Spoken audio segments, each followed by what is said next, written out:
My ex-husband promised to leave our house to our son. But when he remarried, he transferred the deed to his new wife. When our son confronted him, he said, "You're not even mine, legally." I watched my son cry in silence. That night, I opened a drawer I had locked for 18 years and pulled out the only proof that. My name's Jennifer, and this all started almost 20 years ago in Cedar Rapids, Iowa. That's where Mark and I built our life, or at least, I thought we did. Mark and I were high school sweethearts. We got married young, bought a little 2-story house with a wraparound porch and a big maple tree in the front yard. The kind of house where you think you'll grow old together, where you'll raise your kids, maybe host Thanksgiving dinner one day. That's what I thought, anyway. When I got pregnant with Daniel, we weren't exactly in the best place in our marriage. Things had been rocky, and I'll admit, I had a brief affair. It was a mistake, a terrible one, and I told Mark as much. I told him right after I found out I was pregnant. Mark was angry, devastated even, but after a few weeks of silence and cold shoulders, he came to me and said, "I want to raise this baby as my own. We'll make this work." And we did, or at least I thought we did. Mark signed the birth certificate. He was there when Daniel took his first steps, when he lost his first tooth, when he graduated from middle school. He was there for the Christmas mornings and the scraped knees and the soccer games. I thought we had moved past everything. When Daniel was about 14, Mark and I finally divorced. We'd grown apart, and the tension had been building for years. But through it all, Mark told me the same thing, over and over, no matter what happens, the house will go to Daniel. It's his future. I held on to that. It was a promise that meant something. After the divorce, Mark remarried a woman named Lisa. She was younger than me, the kind of woman who always wore expensive clothes, always had perfect hair, always talked just a little too loud. I didn't like her, but I tried to be civil for Daniel's sake. Fast forward to last month. Daniel, now 18, came home from visiting his dad. His face was pale, eyes wide, like he'd just seen a ghost. He sat down at the kitchen table, and I could see his hands shaking. "Mom," he whispered. "Dad transferred the house. He put it in Lisa's name." I felt the air leave my lungs. "What?" I asked, my voice barely a whisper. "He said it's not mine. That it was never supposed to be mine." Daniel's voice cracked, and he wiped his eyes. Then he added, so quietly I almost didn't hear it, he said I'm not even his, not legally. That's when my heart broke into pieces. I'm not sure we'll ever fit back together. I watched my son, the boy who Mark had cradled in his arms when he was a baby, who he'd taught to ride a bike, who he'd tucked in at night, sit there in silence, his whole world crumbling. I couldn't breathe. I couldn't speak. I just watched him cry. Later that night, when Daniel had gone to bed, I sat alone in the dark. My hands were trembling. I opened the old cedar chest in the attic, the one I hadn't touched in years, and pulled out a folder I'd hidden away, locked up tight, almost like I knew this day would come. Inside was a letter, yellowed with age. It was from Mark, written right after Daniel was born. I remember every word of it because I'd read it 1,000 times back then, back when I needed the reassurance. It said, "I know Daniel isn't biologically mine, but I want to be his father. I love him. I want to give him the life he deserves. I'll raise him as my own. No one ever needs to know."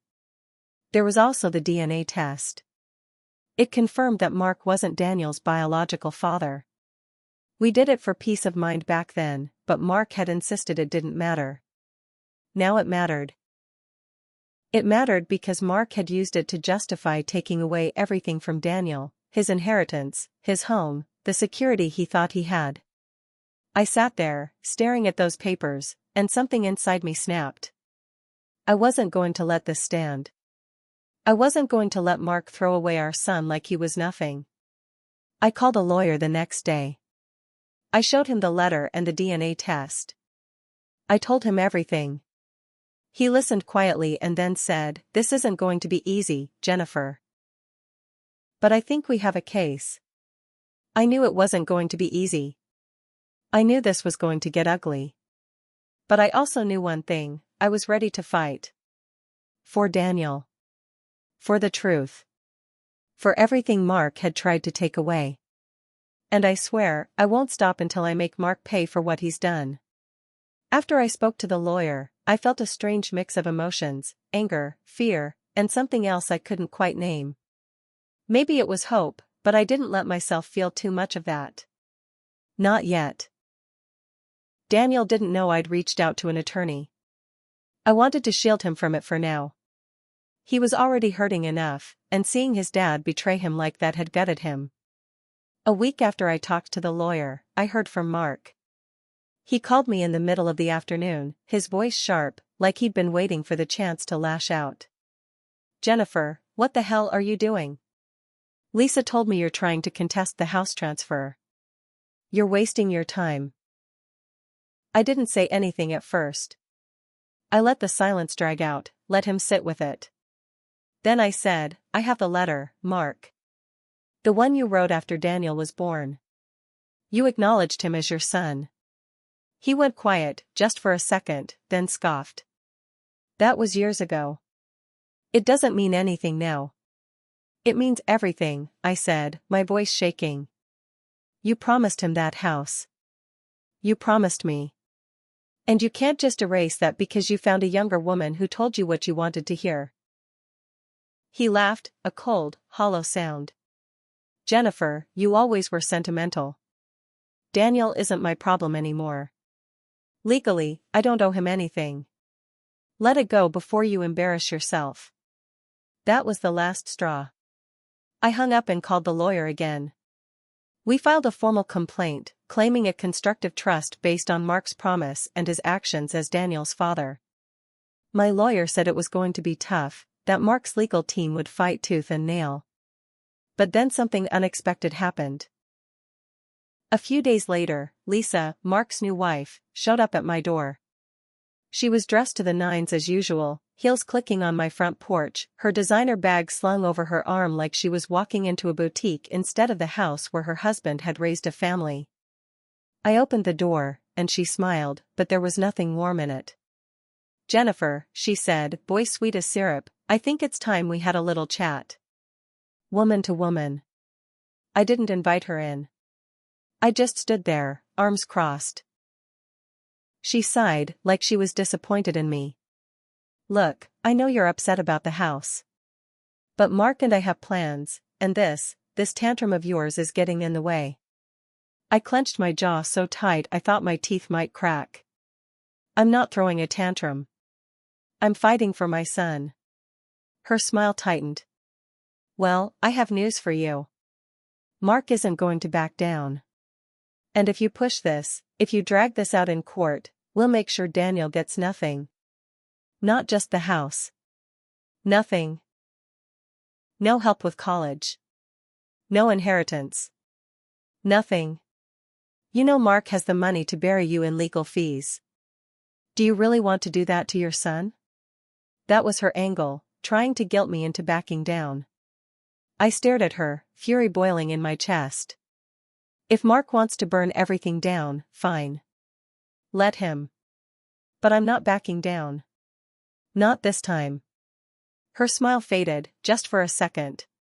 Then she turned on her heel and walked back to her car like she hadn't just threatened my son's entire future. When she left, I called Daniel into the kitchen and told him everything. I showed him the letter. The DNA test. Told him what Mark had said. Daniel sat there, quiet, just absorbing it all. Then he said, his voice low and steady, "I want to fight this, Mom. I don't care what it takes." That's when I knew, this wasn't just my fight anymore. It was ours. But the more I dug, the more I realized there were things about Mark I hadn't known. Old bank statements. Shell accounts. Money transfers to Lisa before they were even married. And something else, a quiet, backroom deal with a local developer to sell the house once Lisa's name was on the deed. They were planning to sell the house. Our house. The place where Daniel grew up. The place Mark had promised would be Daniel's one day. That's when I realized this wasn't just a betrayal. It was a setup. And I was going to make them both regret it. The weeks that followed were the hardest of my life. Mark and Lisa didn't waste any time. They filed countersuits, tried to drain me in legal fees, and started telling anyone who would listen that I was a bitter ex-wife trying to poison Daniel against his father. But the more they pushed, the harder I pushed back. I kept digging, and I found more than I ever expected. Turns out, Mark wasn't just trying to screw over Daniel. He was screwing over a lot of people. That real estate deal I stumbled across? It wasn't just about selling the house. Mark had been working with that local developer, a man named Cal Branson, to flip multiple properties in Cedar Rapids, properties Mark had been transferring into Lisa's name for months. They'd been siphoning money into a shell LLC that Lisa controlled, planning to cash out big while leaving Mark's assets looking squeaky clean in case of any legal trouble. It wasn't just shady. It was illegal. Wire fraud, tax evasion, the whole mess. I handed everything over to my lawyer. He brought in a forensic accountant, and within weeks, we had a mountain of evidence. We also filed a formal complaint with the Iowa Attorney General's office. It wasn't just about the house anymore. This was about fraud, betrayal, and a web of lies so thick it made my head spin. But here's the part one didn't see coming. Daniel, my sweet, quiet Daniel, he snapped.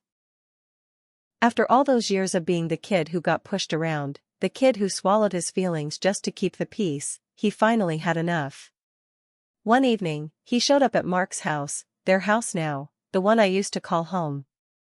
Lisa answered the door, smug as ever. Daniel asked to see his father, and she told him Mark was too busy to talk. That's when Daniel walked right past her and into the living room, where Mark was sipping whiskey like nothing in the world could touch him. Daniel didn't yell. He didn't scream. He just stood there, holding the letter from Mark, and the DNA results. Then, with a calm voice that sent chills down my spine when he told me later, he said, "You told me I wasn't your son. But you're the one who's not a man. You made a promise, and you broke it. And now? Everyone's going to know what you really are." Mark tried to stand up, tried to say something, but Daniel threw the papers down on the coffee table and left.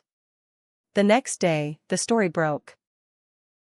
Local news outlets picked it up first, prominent local realtor accused of fraud and deception. It spread fast. Mark's business partners dropped him like a bad habit. The developer, Cal Branson, got arrested for fraud. Lisa tried to play the innocent wife, but her name was on too many accounts, too many deals. She got hit with charges too, money laundering, wire fraud, the whole list. The feds raided Mark's office. IRS agents showed up at their house with boxes and warrants. Mark tried to fight it, but there was too much evidence. My lawyer handed everything over, emails, financial records, the whole dirty pile. And me? I sat back and watched it all crumble. But here's the part that's hard to admit. I wasn't innocent in all this, either. That old DNA test? The one that said Mark wasn't Daniel's biological father? I had another one done, right after Daniel turned 18. A new test. Just to be sure. And the results? Daniel was Mark's son. Biologically, genetically, legally. I don't know if the lab made a mistake back then, or if Mark switched the samples somehow to give himself an out all those years ago. But the truth? The real, unshakable truth? Mark had spent Daniel's entire life holding a grudge over something that wasn't even real. He lied to Daniel. He lied to himself. He lied to me. And he built his life around that lie. When I told Daniel the truth, he just sat there, staring at the test results. Then he started laughing, this bitter, hollow laugh that made my heart ache. "All these years," he said. "All this time, I was his son. And he still chose to destroy me." That's when I realized that Mark wasn't just cruel. He was broken in a way I couldn't fix. He needed to feel powerful, and the only way he knew how was by tearing other people down. In the end, Mark lost everything. His business, his house, his reputation. Lisa took a plea deal and turned on him, throwing him under the bus in court. Mark was sentenced to 4 years in federal prison for tax fraud and wire fraud. His assets were frozen, and the house, the one he promised to Daniel, was sold at auction to pay restitution. But here's where karma came full circle. The buyer at the auction? My lawyer. On behalf of Daniel. We bought the house back. Every brick. Every board. Every memory. Daniel owns it now, free and clear. He's fixing it up, planning to raise a family there someday. As for me?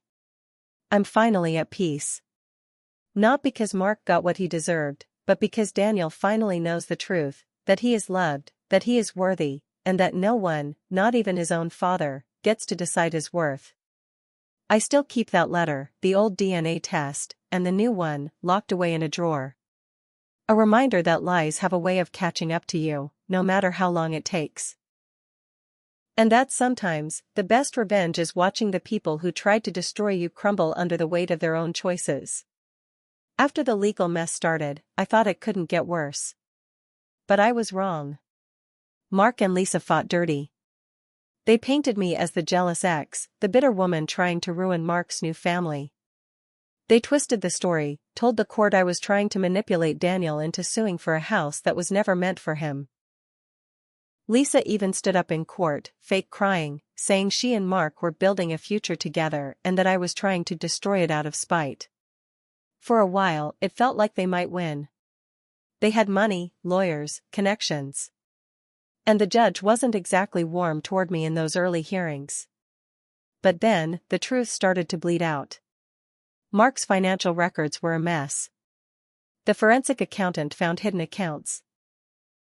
Money stashed offshore, properties Mark had quietly transferred into Lisa's name before the wedding, even a shady business deal with a contractor who was under investigation for fraud. It wasn't just bad. It was criminal. And then, it happened. The IRS came knocking. Hard. Mark and Lisa's perfect life unraveled overnight. Bank accounts frozen. Cars repossessed. Their fancy house seized. Mark tried to act like it was all a misunderstanding, but nobody was buying it. Lisa flipped first. She made a deal with the prosecutors, throwing Mark under the bus to save herself. I sat in the courtroom and watched her testify against him, cold, detached, like he meant nothing to her. The woman who had smiled in my face and told me to back off was now sobbing in court, begging for leniency. The day the verdict came in, Mark was found guilty on multiple counts, fraud, tax evasion, and even some conspiracy charges related to the real estate deals. He was sentenced to 7 years in federal prison. Lisa got off with probation and a fine, but she lost everything, her money, her social standing, even her so-called friends. But that wasn't the twist that gutted me. A few days after the sentencing, Daniel and I sat down for dinner. He was quiet, barely touching his food. Then he looked at me and said, "Mom, I need to know something. For real this time." He slid a fresh DNA test across the table. I felt my stomach drop. I opened it, and there it was, black and white, undeniable. Daniel was Mark's biological son. The first test, the one from all those years ago, had been wrong. Or switched. Or forged. I'll never know. Mark had spent Daniel's whole life holding that lie over his head, using it like a weapon, like a sick excuse to keep him at arm's length. And all along, it was a lie. Daniel was his. Fully, completely, no question. I felt my chest cave in. All the years I'd watched Mark treat Daniel like he was less than, all the cold shoulders, the favoritism toward Lisa's kids, the betrayal of the house, it was all based on a lie. I told Daniel the truth. He sat there, stone-faced, for a long time. Then he said, "I don't care. I'm done with him. Forever." And he meant it. But karma had one more twist. A few weeks after Mark's sentencing, I got a call from the hospital. Mark had been attacked in prison, bad. He survived, but just barely. And the injuries? Permanent. He'd never walk properly again. He'd need a cane for the rest of his life. That strong, arrogant man who thought he could destroy anyone who crossed him was now broken, humiliated, and stuck in a federal prison cell. Lisa? She tried to sell her story to the tabloids, tried to paint herself as a victim of Mark's schemes. No one bought it. She's broke now, living in a rundown apartment on the edge of town. The fancy cars, the designer clothes, the perfect life. All gone. And me? I kept the house. Daniel officially owns it now. We renovated it together, tore out the old carpet, repainted the walls. Made it ours again. I still have the letters, the DNA tests, both of them. I keep them in the same locked drawer, a reminder that the truth has a way of coming out, no matter how hard people try to bury it. Mark tried to erase Daniel from his life. He tried to rewrite the story to fit his twisted version of the truth. But in the end, the story wrote itself. And it wrote Mark and Lisa right out of it. Daniel has the house. I have peace. And Mark? He has nothing but time to think about the family he threw away, the son he betrayed, and the future he destroyed for himself.